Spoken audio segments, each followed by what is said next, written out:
Before we continue with the rest of the video, we could use your help. Click the like button to help spread word about Watchjojo animals, and also be sure to subscribe and click the notification bell so you don't miss our future videos. This stray dog joined him on a 155-mile desert run. Then, after the race, he knew he had to find her.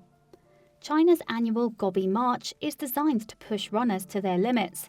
Facing desert terrain and extreme temperatures, participants are only allowed allocated sleeping spaces in a communal tent and water to help them through their grueling 7-day challenge.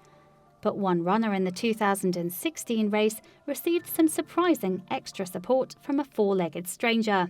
Leonard, an elite ultramarathon runner, is no stranger to physical challenges, so it was only a matter of time before he set his sights on completing the intense Gobi March. The race has competitors run 155 miles over the course of 6 stages through China's longest-spanning desert. But for the most accomplished runners, the Gobi March is part of an even bigger challenge. Indeed, the 4 Desert Race series offers similar races through Namibia, Chile and Antarctica as well. Having run ultramarathons in the past, Leonard had some idea of what was in store when he set off from his home in Edinburgh to China's Xinjiang province and the race's starting line in Hami. But what he didn't expect was for his heart to be stolen. The sportsman was 2 days into his challenge when he felt a strange sensation at his ankles. As he looked down towards the weather-beaten soil, he was amazed to see a tiny stray dog nipping at his shoe protection. Amazingly, Leonard recognised the friendly canine, having seen him at the base camp the previous night. The runner hypothesised that the dog had followed him because it liked his colourful sporting attire. Once we had begun the stage, the dog seemed to like the bright yellow colour of my gaiters and proceeded to run next to me, he told the 4 Deserts website. The dog, which quickly earned the name Gobi, ran alongside Leonard for the entire 23 miles of the second stage. Subsequently, when they reached base camp, the exhausted pair lay down beside each other and their bond was cemented. That was that. A bond had been developed, Leonard explained. Incredibly, Gobi followed Leonard through most of the rest of the race, and he and other runners rationed their food in order to give him a decent meal. Leonard's tent mate, Richard Henson, said Gobi was the best dog you could imagine. No barking, no biting, no chewing on things, no rooting through bags or stealing socks. When during the race things got tough for Gobi's little legs, Leonard put her needs first. I carried her across rivers and over sluice gates. She could not cross on her own, he said. Gobi rested on day 4 and 5 due to the heat of the desert, but waited for me at the finish line for those stages, and I knew this was no ordinary dog and experience. On the last day's final 6.2-mile stage, Leonard and Gobi crossed the line together, coming in second overall in the race and both earning silver medals.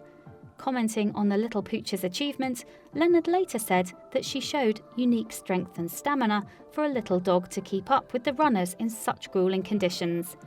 Their bond was unbreakable, so on completing the race, Leonard called his wife, who immediately supported the idea of bringing Gobi home to Scotland. And to help pay for the medical and quarantine fees in China, Leonard set up a crowdfunder page to bring Gobi home. Getting Gobi back to Edinburgh, however, wasn't going to be an easy feat. Indeed, Leonard estimated the cost of the required 4-month quarantine plus medical expenses would reach $6,500. Thankfully, he received donations from around the world to help him cover the expensive process. But then, on August the 15th, something terrible happened. After more than a month at an animal shelter in Unkwai, China, and just days before she was supposed to travel to Beijing to start her quarantine period, Gobi went missing. Leonard quickly jumped on a flight back to China to help look for his beloved dog. He also set up a new crowdfunding page to help fund the search. Not one to sit around waiting, Leonard scoured the town where Gobi was last seen, handing out flyers as he did so. But with so many stray dogs wandering the area, finding the little dog was a long shot. Leonard did everything in his power to spread the word about his missing Gobi. He recruited an army of volunteers to help him look, asked as many people as he could for any information, and even appeared on local television to highlight Gobi's plight. The odds were stacked against him. It wasn't as though he was in a small village.